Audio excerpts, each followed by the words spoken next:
Good evening dear students. आज हम लोग एक मॉडल पेपर सॉल्व करते हैं जो 20 क्वेश्चन मल्टीपल चॉइस के पूछे जाएंगे हाई स्कूल के एग्ज़ाम में। वही 20 क्वेश्चन को हम आज एक प्रैक्टिस के रूप में देखते हैं और साथ ही ये देखते हैं कि इन क्वेश्चंस को करने के बाद OMR शीट कैसे फिलअप करनी चाहिए, OMR शीट को कैसे भरना चाहिए। ठीक है, तो बस आप लोग जुड़े रहें और पूरा वीडियो देखिए। उसके बाद फिर मैं इन क्वेश्चंस को सॉल्व करने के तरीके बताऊंगा और सॉल्व कराने के बाद फिर हम लोग मॉडल जो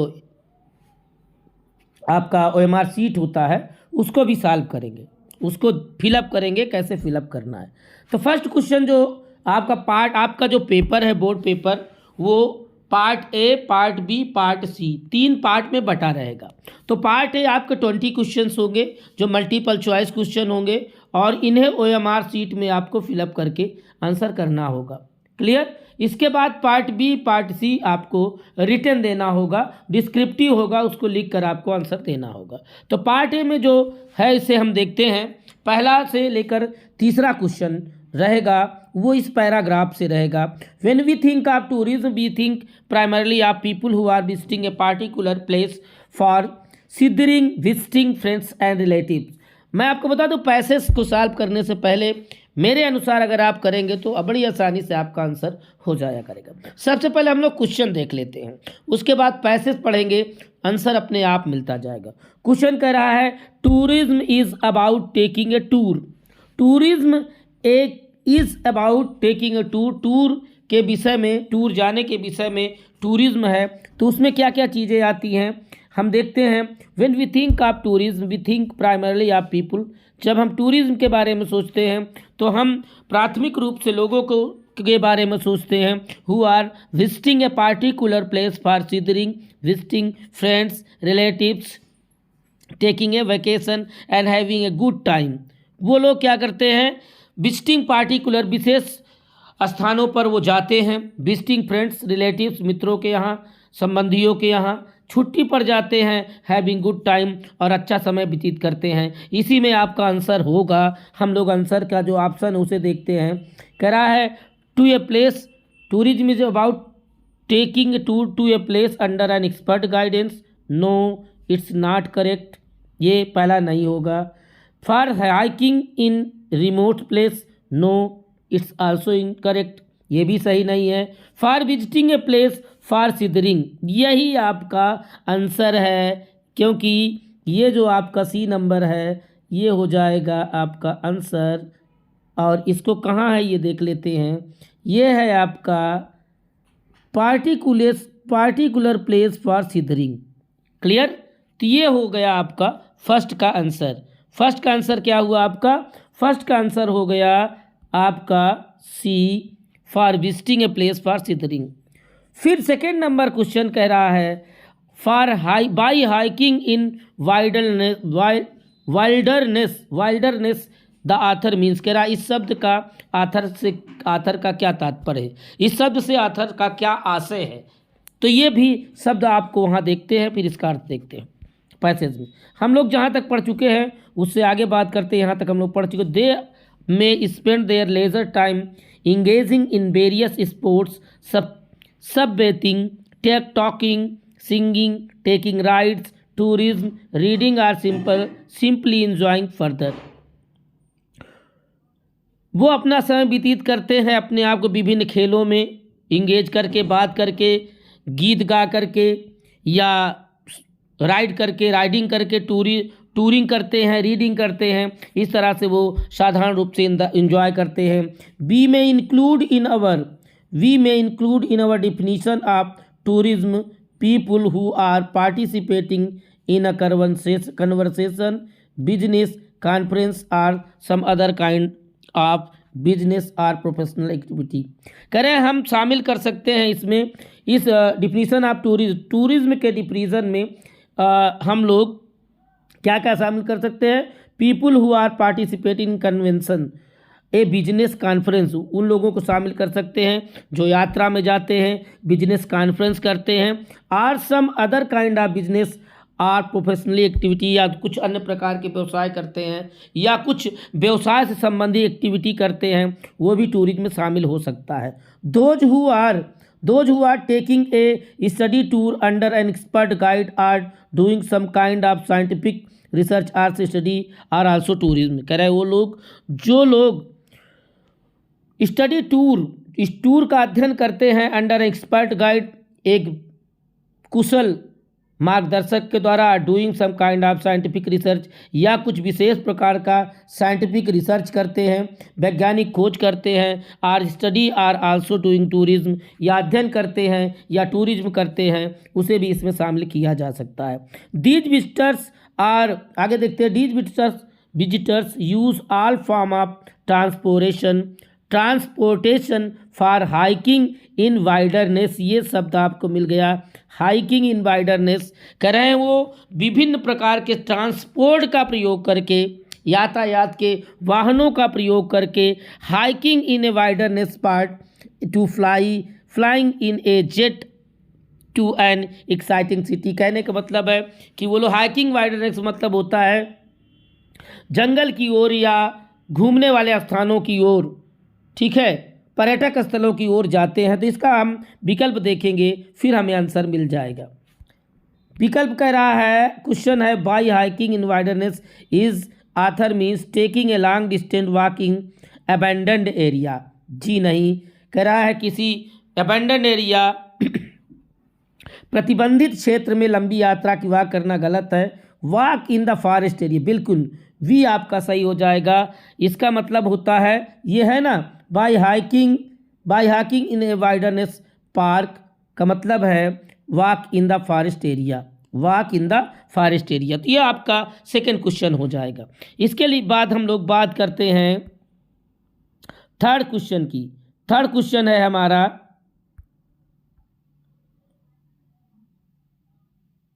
ए क्रूज शिप। क्वेश्चन क्या है, a cruise ship is, cruise ship क्या होती है। अब हम फिर पैसेज पढ़ते हैं और इसका आंसर ढूंढने की कोशिश करते हैं। तो हमने पढ़ा था यहाँ तक ये एक्साइटिंग सिटी तक, क्लियर। इसके आगे, transportation can include taking a chairlift up Colorado mountain side or standing at the rail of a cruise ship looking across the Caribbean. कह रहे हैं और कह रहा है कि इसका मतलब क्या है। तो क्रूज शिप का मतलब होता है जो हमारा ये है, a big ship that carries people and goods on special mission. ये बी सही है आपका, a big ship that carries people and goods on special mission. Clear. एक मिनट, ये थोड़ा सा कंफ्यूजन वाला है, आपका ये ऑप्शन सही होगा। I am so sorry. A large ship that carries people on boys of pleasure, एक लंबी जहाज जो लोगों को बॉयज ऑफ प्लेजर, आनंद देने के लिए, या मज़ा, लोग होते ना नाव में या समुद्र में या किसी नदी में, झील में जा कर के नाव में बैठकर, जहाज में बैठकर आनंद लेते, उसी के लिए है। तो ये हुआ हमारा पैसेज के 3 क्वेश्चन हो गए। अब हम लोग आगे चलते हैं। फोर्थ नंबर क्वेश्चन कह रहा है, he wants to trekking in the Himalayas. कह रहा है टू के बाद आने वाली वर्ब हमेशा फर्स्ट फॉर्म में होगी, इसमें डी सही है। If you want to know about new things you are, यदि आप नई चीज़ों के बारे में जानना चाहते हैं तो आपको क्यूरियस कहा जाएगा। क्या कहा जाएगा? क्यूरियस कहा जाएगा, जिज्ञासु कहा जाएगा। 6 नंबर है, the teacher is favourite of all Ramesh. तो ये हो जाएगा, Ramesh is a favourite of all the teacher. ये हो जाएगा, Ramesh is a favourite of all teachers. तो यहाँ पर भी सही है, Ramesh is a favourite of all the teachers. Ramesh is a favourite of all the teachers. 7 number बात करते हैं, which of the following words is misspelled. इस सेंटेंस में कौन सा शब्द जो है वो मिसस्पेल्ड है। ABUNDENCE abundance, abundance DANCE, attendance सही है, एक्सेप्टेंस सही है, एक्वाइंटेंस भी सही है, आपका फर्स्ट शब्द ही गलत है, एबंडेंस नहीं, ये इसकी स्पेलिंग होगी ABUNDANCE, एबंडेंस। क्लियर, फर्स्ट आपका गलत है। 8 नंबर कह रहा है she puts the pen into her pocket, या इनटू हो जाएगा, ये हो जाएगा she puts the pen, I am sorry, in her pocket, she puts her pen in her pocket. ये थोड़ा कन्फ्यूज़न वाला है क्योंकि वो रखती है, सही है इन हर पॉकेट। क्लियर, 8 का ये सही है। अब हम लोग बात करते हैं नेक्स्ट क्वेश्चन की। कह रहा है one of the employees who was a postman and also helped at the post office went to his boss laughing heartedly and showed him the letter to God. ये पैसेज पढ़ने के बाद आप लोगों को पता चल गया होगा ये किस चैप्टर से है। ठीक है, और भी पैसेज है उसे हम देखते हैं। आगे पैसेज है ये, postman had he known that address, the postmaster a fat amiable fellow also broke out laughing but almost immediately he turned serious and typing the letter on his desk commented what faith, I wish I had the faith of the man who wrote this letter starting up a correspondence with God. ये passage आप पढ़कर जान गए होंगे। A letter to God नामक chapter आपका जो पहला चैप्टर प्रोज का है उसी का पैसेज है। ठीक है, और इसके लेखक का नाम है GL फ्यूएंट। क्लियर, ये बहुत इंपॉर्टेंट चैप्टर है। जो लोग KBS का एग्ज़ाम देने की तैयारी कर रहे हैं वो इन्हीं चैप्टर से क्वेश्चन उनमें भी बनता है। ठीक है, अब ये पहला क्वेश्चन इसका जो 9 नंबर क्वेश्चन है, Lencho had written that letter to, Lencho ने वो पत्र किसके लिए लिखा था, टू गॉड। फिर है the postman at the post office laughed because he received a parcel, he had written the postman said something because the letter was addressed to God।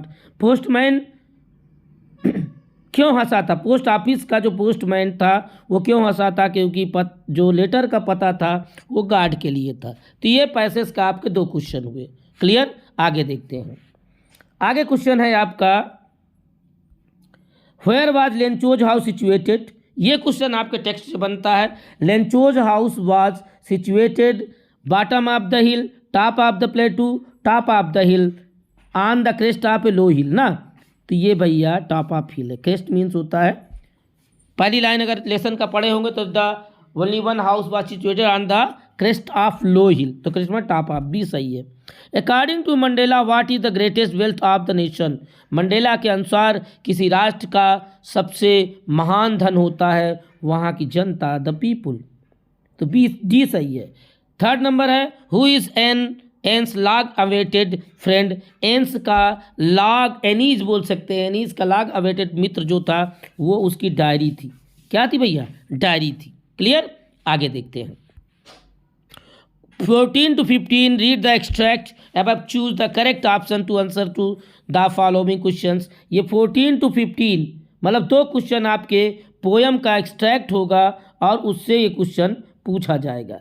Clear, तो ये है आपका the way a crow shook down on me the dust of snow from a hemlock tree. आप लोग ये poem का नाम जान चुके होंगे। क्या नाम है भैया, डस्ट ऑफ स्नो। और पोयम है, क्वेश्चन पहला बनता हु कंपोज्ड अबव लाइंस। उपरोक्त पंक्तियों के लेखक कौन है, तो ये है भैया रॉबर्ट फ्रॉस्ट। कौन है, रॉबर्ट फ्रॉस्ट।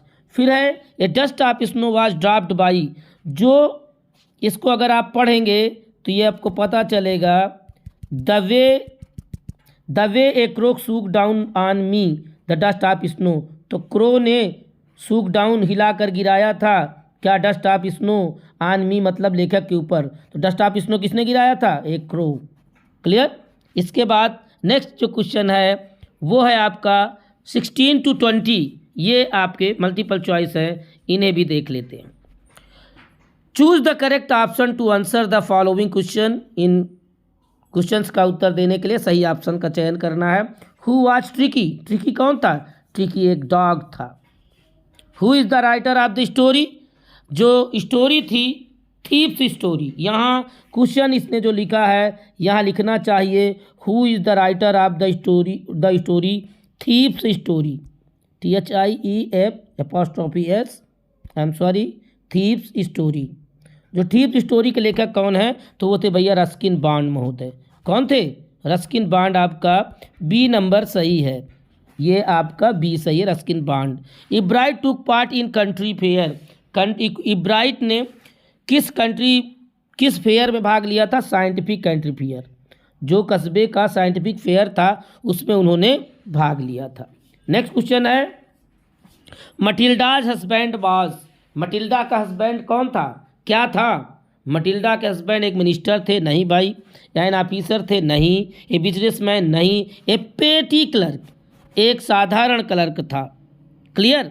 और आखिरी क्वेश्चन है आपका what was Bholi's real name. भोली का रियल नेम क्या था? Bholi's real name was Sulekha. क्या हुआ? सुलेखा। अब इसके बाद हम लोग देखते हैं कि OMR सीट को कैसे भरना है। अब इसमें आपको ऐसे OMR सीट मिलेगी, इसमें आपको अपना नाम भरना, XYZ जो भी हो आपका, अनुक्रमांक आपका जो भी भर देना है, विषय सब्जेक्ट आपका जैसे इंग्लिश है तो इंग्लिश भर देंगे, एग्ज़ाम की डेट जो भी है उसे भर देंगे। सिग्नेचर यहाँ आपको सिग्नेचर करना है अपना, और यहाँ पर जो आपके रूम में जो टीचर ड्यूटी करेगा, इन्विजिलेटर जो होगा वो जो टीचर गार्डी कर रहा होगा वो साइन करेगा। अब वो OMR सीट भरना कैसे है? सपोज दैट पहला क्वेश्चन आपने देखा और पहला में आपने देखा बी सही है, तो आप लोग सही का निशान लगाएंगे या गलत का निशान लगाएंगे? गलत है। आपको करना क्या है? आपको सपोज दैट पहला का बी सही है तो आपको बी को पूरी तरह से ब्लैक एन कर देना है, काला कर देना है। अब अगर आप, ये कभी कभी होता है कि जैसे क्वेश्चन हमारा गलत हो गया तो हम क्या करें, ये ऑप्शन गलत ब्लैक एन कर दिया तो कैसे करें? तो कुछ लोग करते हैं इसको काट के ऐसे काट देते हैं और डी वाले को फिर अगर डी सही तो उसको ब्लैक एन कर देते हैं। ये गलत तरीका है। आपको सही क्या करना है? सच्चाई ये है कि अगर आपने एक बार ब्लैक एन कर दिया तो फिर दोबारा आपका आंसर चेंज नहीं होगा। अगर आपको, क्योंकि आप देखिए सही उत्तर को नीली या काली बॉल पॉइंट पेन से पूर्णतः काला करना है। ध्यान दीजिएगा, काली या काली पेन का यूज करना है आपको, उसी का उपयोग करके आपको ब्लैक एन करना है। तो इरेज तो होगा नहीं, तो आपको ये सब ऑप्शन नहीं। कोशिश करिए पहले पूरा पेपर बढ़िया से देखिए, सही आंसर का चयन करिए, और बिल्कुल भी जल्दबाजी नहीं करना है कि आप पहला आंसर कर रहे हैं और आप दूसरे का भी काला कर दें। ये बिल्कुल नहीं देखना है।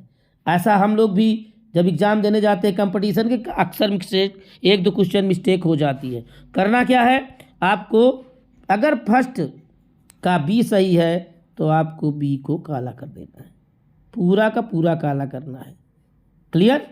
फिर उसके बाद अगर दूसरा का डी सही है तो दूसरे के डी को काला कर देना है। क्लियर। ध्यान दीजिएगा, ये जो मेरा बाहर जा रहा है ये बाहर नहीं जाना है। ये एक मिनट में थोड़ा इसको जूम कर देता हूँ। ये अब जैसे हमको पहला का बी सही था तो बी काला करना है, तो बी को पूरा पूरा काला करना है। आपको पूरा का पूरा बी काला कर देना है, आपको बिल्कुल भी छोड़ना नहीं है उसको। क्लियर। पूरा काला करना है। और ध्यान देना है कि अगर बी सही तो केवल बी, फिर इसमें पहले में आप किसी और ऑप्शन को नहीं छू सकते, क्योंकि वाइटनर का प्रयोग गलत होता है। वाइटनर का प्रयोग नहीं करना चाहिए। कुछ लोग ब्लेड का प्रयोग करके साफ करने की कोशिश करते हैं, लेकिन मैं आपको बता दूं ये अलाउ नहीं है। इसलिए जब भी OMR सीट भरिए तो पहले आप पूरे क्वेश्चन को सही से देख लीजिए कि फर्स्ट में ए सही है तो फर्स्ट का ए पहले काला करेंगे, फिर दूसरा देखेंगे, दूसरा का बी सही है तो दूसरे में बी है तो बी काला करेंगे, सी है तो सी काला करेंगे और पूरा पूरा काला करेंगे। आपको घेरे से बाहर नहीं जाना है, घेरे से बाहर नहीं जाना है। जैसे ये सी है तो आप सी ऐसे ऐसे काला करेंगे, क्लियर। और आपको सी को ऐसे ही काला करना है। चूँकि मैं मोबाइल पे उंगली से कर रहा हूँ इसलिए मेरा इधर उधर हो रहा, लेकिन आप चूँकि आपको सीट मिलेगी, ठीक है, तो सीट में ऐसी मिस्टेक मत करिएगा, पूरा गोला आपको काला करना है। तो इस तरह से हमने बात की, एक जो 20 नंबर का सेक्शन ए आपका पेपर बनेगा उसकी हमने चर्चा की और उसे किस तरह से सॉल्व करना है। आपकी OMR सीट कैसे भरना है। OMR सीट आप बिल्कुल जल्दबाजी मत कीजिएगा, आसानी से आराम से भरिएगा, नहीं तो पता चला आपने ऑप्शन सही लगाए थे और OMR सीट ब्लैक इन करते समय आपने मिस्टेक की। तो एक एक क्वेश्चन आप लेते जाएंगे, उधर से काउंट करेंगे। फर्स्ट में क्या सही, बी को काला कर दिया। सेकंड में क्या सही, सी को काला कर दिया। थर्ड में क्या सही, डी को काला कर दिया। इस तरह से आप लोग देखिएगा। अभी मैं आपको 2-1 दिन के अंदर ही, थोड़ा ठंडी की वजह से डिस्टर्बेंस चल रहा है, कल नेटवर्क सही नहीं था इसलिए वीडियो नहीं डाल पाया, तो बहुत जल्द मॉडल पेपर दूंगा। मॉडल पेपर में फिर मैं आपको जब उसे सॉल्व कराऊंगा तो फिर मैं OMR सीट में कैसे ब्लैक इन करना है, OMR सीट को कैसे फिलअप करना है, इसकी चर्चा मैं फिर करूंगा। ठीक है, अगर आप पूरा लाभ उठाना चाहते हैं तो पूरा वीडियो देखा करिए, तभी आपको पूरी जानकारी मिलेगी और इसका आप लाभ ले पाएंगे। अगर हमारा वीडियो आपको कुछ भी लाभ देता है, हमारे वीडियो से आपको तनिक भी लाभ होता है, तो प्लीज़ इसे अधिक से अधिक लोगों तक शेयर कीजिए। Thank you, thanks for watching.